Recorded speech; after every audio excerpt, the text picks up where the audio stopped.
Hi guys, if the clean light on your Whirlpool dishwasher is flashing, blinking or staying on, you might be wondering whether it is normal or a sign of a problem.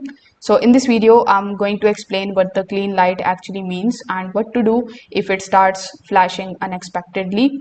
So as you can see over here in this particular image, on most of the Whirlpool dishwasher, this type of solid clean light simply means that the wash cycle completed successfully.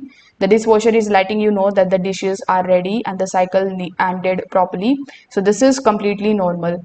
But if this particular clean light keeps blinking repeatedly, it means that the dishwasher may have detected an error during the cycle.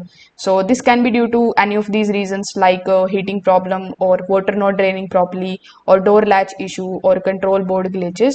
So in order to fix it, what you can do is you can just simply perform a reset.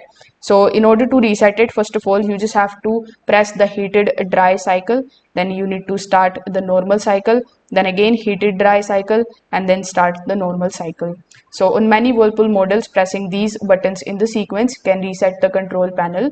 So you just have to press them within just a few seconds and the dishwasher may enter into a short diagnostic cycle and the blinking light may stop afterwards. So you can try this method and see if that works for you. Thank you.